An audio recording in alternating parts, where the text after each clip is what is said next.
Hi guys, welcome back to my channel and to a brand new video. Today we're going to be talking about my anticipated releases for the second half of 2023.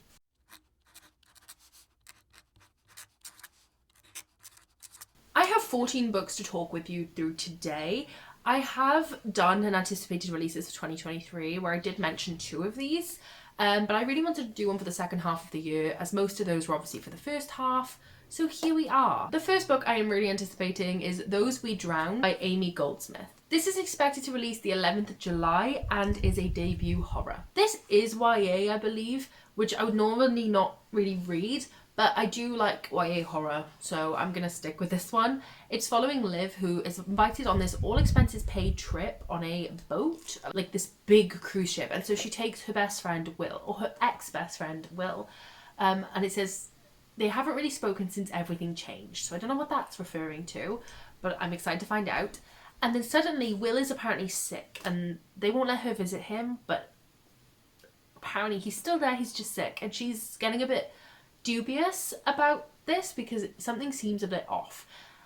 And then she believes that there's something going on with the watery depths below. I'm excited to see where that goes because I feel like this could be really, really good, especially with the ship setting. I do really like isolated ship settings because like you're in the middle of nowhere, I'm really scared of the sea. It kind of just adds to the horror vibes.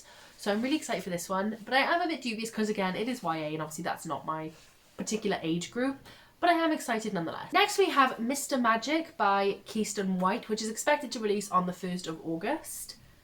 I don't really know why I'm anticipating this because I read Hyde and I thought it was terrible. I really disliked that book, but so did everybody else. So I'm really hoping that Kirsten White has read the feedback, read the reviews, and kind of thought, okay, I know what I need to fix, because it was the writing more than anything. It just felt really YA, not adult at all, and it just wasn't very good all around. So I hope that those things have been improved upon, and this could be a great book as a result. So we're following the cast of this TV show Mr. Mike, and they were all childhood stars within it.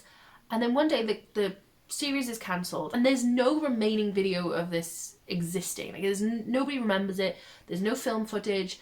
There's no evidence it ever existed. And then the cast one day are all regrouped together in a situation when all they have is their memories of the show, and they try to uncover the mystery of what happened on the last day of filming, which is apparently a very deadly day. But they don't know why they're back together, why they've been regrouped, and is it a trap? Sounds really interesting to me. Sounds like it could be really fun. I don't think this is horror like Hyde was. It says a dark supernatural thriller. So that one sounds really interesting. I love the idea of it being supernatural. Like that really intrigues me. And I want to know more. So I'm really excited for this one to release. Next we have Free Me by Ashley Rosteck. This is the 4th book in the what's called Witsec series. And this releases on the 31st of August. I actually only read these books night before last. Binged through all 3 books, middle of the night. I was expected to do some last minute reading before bed. I read all 3 books and just couldn't stop reading. And then when I got to the 3rd book, I was trying to click the next book and it was like, doesn't work. And I was like, why? Just to find out it didn't release yet. So this one is the most highly anticipated on this list because I am desperate to get my hands on this book. First book, Free Me, it revolves around Silo, who she's the final surviving girl of her family after they were murdered by a stalker of Silo's. No one really took her seriously, and then yeah, karma got him. So she's in a witness protection scenario, and she moves into a house where next door there are 4 boys living. It is a reverse harem, but it's not over the top smutty reverse harem. It is like a full-on story about surviving the stalker, trying to like put down roots somewhere new. It's a really good series. I give the first 3 books 5 stars. I don't think that's ever happened. Like I had the best time with this series, enough to stay up all night when I've barely been sleeping as it is because of hay fever. So like, why did I do that to myself? But it was just so good. Like I couldn't stop reading. And I'm so excited to find out what happens in the 4th book because the 3rd book ends on a cliffhanger. A very big cliffhanger. That's that series. Very good and definitely recommend. And I just cannot wait for August 31st. I'm counting down the days. Next we have The Temple of Fortuna by Elodie Harper, which is supposedly releasing 23rd of November 2023. I should probably say now, these are not in any particular order. I'm literally just talking about books. They are not in order of the date they released, which I really should have thought about before I filmed. Oh well. This is the third book in the Wolf Den trilogy. The first book follows Amara as she's kind of sold into slavery after her parents lose all of their money. Or is it that they die? I think that they die. And yeah, she's sold into slavery. And it's just her journey of trying to escape slavery. Set in Pompeii. And it's a beautiful feminist trilogy that's kind of hard to read. Like, there's definitely it's hard moments, but it's so good. Like, both books have been 5 stars for me, and I'm really excited about this third and final installment to see where the story goes from here, what happens, and yeah, how Elodie decides to end this trilogy. It's been such a beautiful story. It's written so well. I'll read anything that this author writes. Next we have A Haunting on the Hill by Elizabeth Hand. This is expected to release on the 3rd of October. Now this is interesting because we are returning to A Haunting of Hill House. It says it's the first ever authorised novel to return to the world of Shirley Jackson's A Haunting of Hill House, a suspenseful, contemporary and terrifying story of longing and isolation all of its own. I love A Haunting of Hill House. I had the book, but I don't remember if I read the book. That doesn't ring a bell, but the show is just unreal. Like, I absolutely love it. And the idea of this book going back to it in a more modern setting very much intrigues me. Like, I'm so intrigued by this story. So basically we follow Holly as she is eager to finish writing her story, I believe. And so she's getting distracted a lot, so she rents out the house on the hill as a getaway to write. She takes not only her girlfriend but a group of actors with her, and yeah, then they find out the house is haunted. I am so excited for this one. This could either be absolutely awful or it could be absolutely amazing and nostalgic. I don't know which one it's going to be, but I am so hopeful for this story. But the crime that is, I think it's the US cover versus the UK cover, crimes. That one of those covers, whichever one it is, this one, I'll put it here, this one is terrible. I really like this going to be sapphic. I really like this going to be set in A Haunting of Hill House house.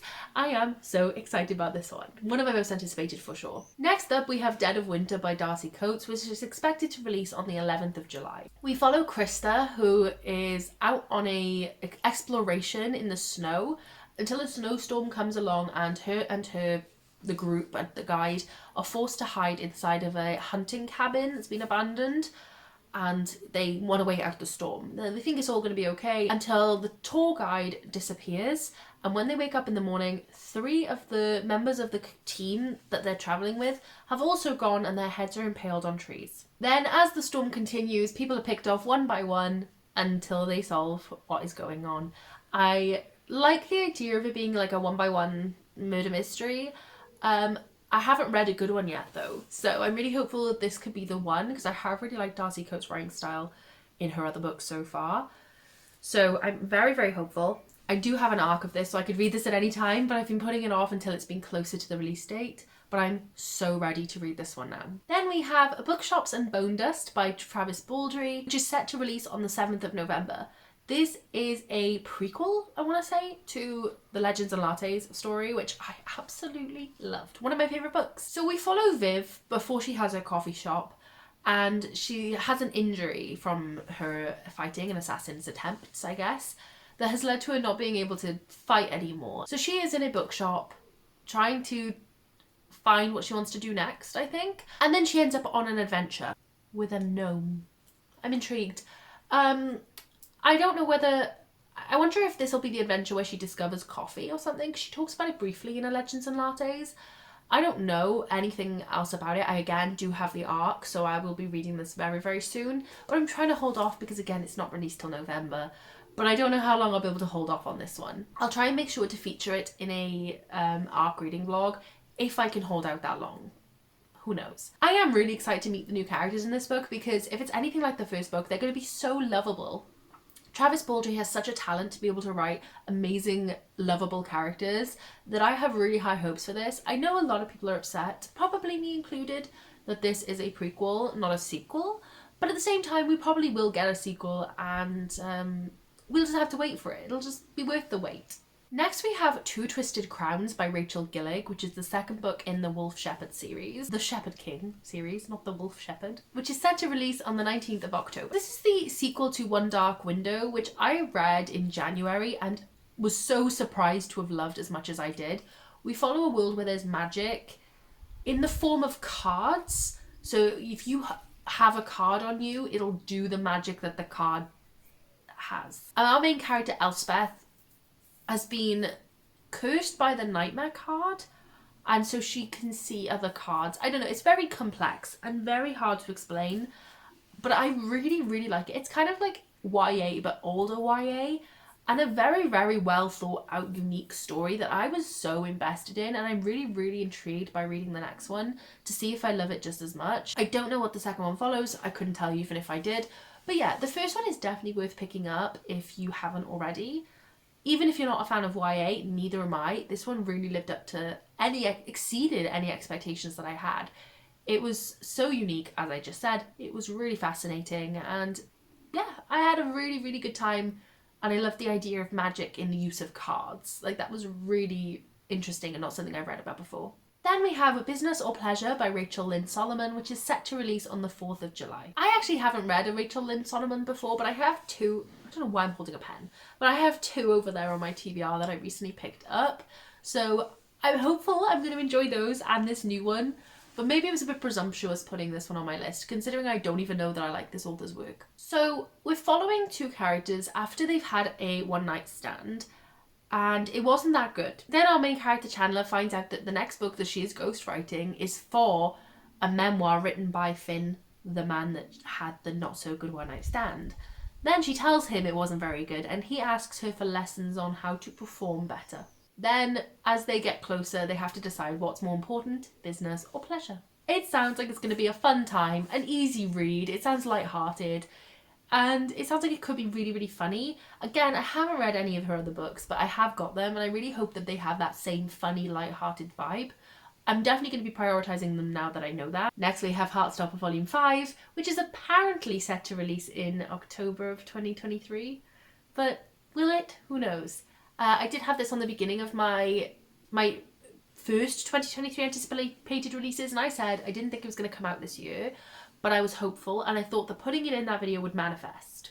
Well, I think it did manifest, because then Waterstone started selling the signed edition pre-orders out of nowhere, saying that they said it was going to release on the 9th of November.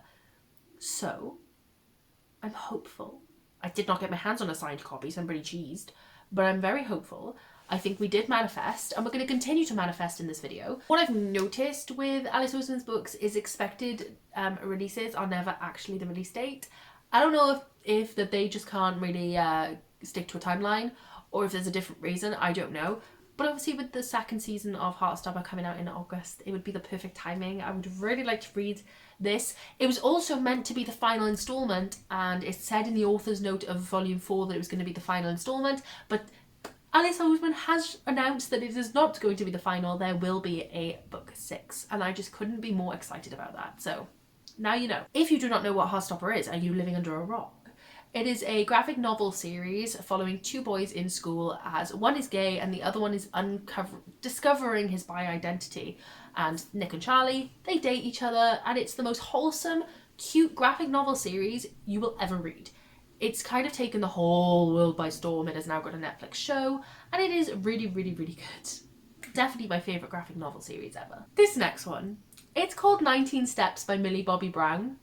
It does not have a set release date, but it is on the coming soon section of Waterstones, but it didn't have a date. But it said coming soon, and coming soon, all the other coming soons were coming this year. So I'm hopeful it's going to be this year. I don't know how I feel about this. It's set in 1942 in London, and apparently it is a love story that is actually revolving around Millie Bobby Brown's actual family's event set in the war. It says that her nanny Ruth was telling her stories about her time in the war, and the book is basically retelling those stories, which I think is very, very, very interesting and very vulnerable as well. Like, I think that that's a really cool idea and concept. I don't read books set in the war. It's not my favourite time period. This does not sound like it'll be my thing at all, but I'm sorry. I have to read a book that Millie Bobby Brown writes. Like, I'm so intrigued. If there was any celebrity on this world I saw writing a book, it was not going to be Millie Bobby Brown. So I am so intrigued. By the sounds of it, we follow Nellie, who is in love with Ray, and then one night I think Ray dies. It just says a catastrophic event. But then it says that Nellie has to discovers that there's more to life than what she knew. I don't know. I have no idea what this is going to be. I just didn't know about it until I saw Waterstones coming soon page, and I was like, hang on, what? So I just thought I'd tell you all about it in case you were interested at all. I'm just a really big Stranger Things fan, and I really like Millie Bobby Brown in that. So I thought, I want to read something she releases. I don't know. It could be hit or miss. Next we have The Graham Effect by Elle Kennedy, set to release on the 31st of October. This is the first book in a new series called the Campus Diaries series by Elle Kennedy, and follows the daughter of Garrett Graham in the first book. Everybody loves Garrett Graham. In the first book of the off-campus series, just like series inception, I am intrigued by this concept because I want to know when it's set. So if it's his daughter and she's now old enough to date, it's got to be set in the future, and I want to see how she writes the future. I want to know. It's an interesting concept. I don't know. I didn't love the off-campus series, but The Deal was the best book in my opinion of that series, and I enjoyed that one mostly.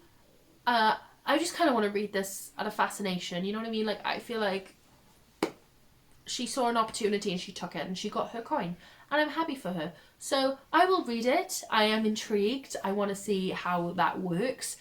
But I don't know if it's going to be a favourite of mine. But I am intrigued, and I think it's a cool concept. Next we have Iron Flame by Rebecca Yarros, set to release on the 7th of November, which I was really surprised about because this is the second book to the Fourth Wing. Fourth Wing only just came out, so I'm really surprised that it was that quick of a turnaround for a traditionally published book. But I am not complaining at all because the end of Fourth Wing was shocking. There was a cliffhanger at the end of that book, and I want to know more. Just like everybody else, I absolutely loved Fourth Wing. I don't know what's in that book. Drugs? It must have been. Looking back, I literally cannot pinpoint what was 5-star about it, but it was. It was a 5-star book. And the more I listened, the more it just affected me. Like, I just kept loving it more and more and more with every page. And yeah, I'm really intrigued to see where it goes from here. I think it's going to be really, really good. The writing is amazing, and I really like the concept of the two main characters together. Obviously, I cannot tell you what this one is about, but Fourth Wing is following... How do you explain Fourth Wing? It's kind of a divergent world where you have to pick your place, your segment, and our main character picks to be a dragon rider. Well, more like they're forced to be a dragon rider. They wanted to be a scribe, and it's really hard to survive becoming a dragon rider. It's pretty much the most deadly, and only like a handful of the people who apply actually end up surviving. I don't know, it's so hard to explain. So much goes on, really, just so much. But it is a brilliant fantasy world with a great fantasy romance, dragons, which I love dragons so much, and I'm so intrigued to see where the story goes in the next book. Next up, we have Divine Might by Natalie Haynes. This is set to release on the 28th of September. I'm just going to read you the names of who we see from the synopsis. So we see Athene, Artemis, Aphrodite, Zeus, Hera, Demeter, Hestia, Muses. So many characters in this book. Like, I'm overwhelmed. I don't know most of these people very well. I mean, I know of them, but I don't know them very well, and I'm really excited to see a story with them in. But yeah, I would love to give you a synopsis, but I'm overwhelmed just reading the synopsis, so I don't know how to reword that to you. But I really, really like mythology retellings. Natalie Haynes and me have been kind of hit or miss. It's been like, yeah, some of them have been great, some of them not so great. But I am excited nonetheless because I know that she is a good writer, and I would like to read more from her, so I am excited about this one. And I know that Kira's going to be so happy because she loves Natalie Haynes. Any Greek mythology books I can read, I will read them, and this will be one of them. And finally, for the last book, we have The Long Game by Elena Armaz, which is set to release on the 5th of September. This is the author of The Spanish Deception and The American Roommate. I loved The Spanish Deception, but I did not love The American Roommate, so this could go either way for me. We follow Adeline, who is sent as part of her job to go and turn around a soccer team who've had some bad press recently. And when she's there, she enlists the help of Cameron, but they didn't have a very good first encounter, and so he just wants to get rid of her and he's trying to run her out of town, but she doesn't really have a choice, she's staying. So I think it's like a little bit of like a hate to love, maybe a little bit of like bully get out of my town romance.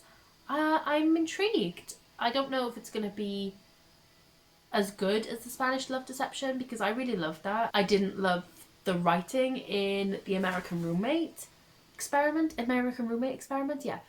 And I'm worried that this one might be more like that, because it does sound like it from the synopsis, and the way the synopsis is written, there's like a lot of like brackets and things that I don't love. It kind of cheapens the writing for me. But I'm excited nonetheless, and yeah, I'm glad to see another Elena Armas release, because it feels like it's been a while. So those are the books that I'm most anticipating for the remainder of 2023. I hope that you got some books there to look forward to. Be sure to let me know down below what your most anticipated release of the remainder of this year is, so that I can check it out too. I really hope you enjoyed this video. Thank you so much for getting to this point if you did, and I shall see you in the next video. Bye!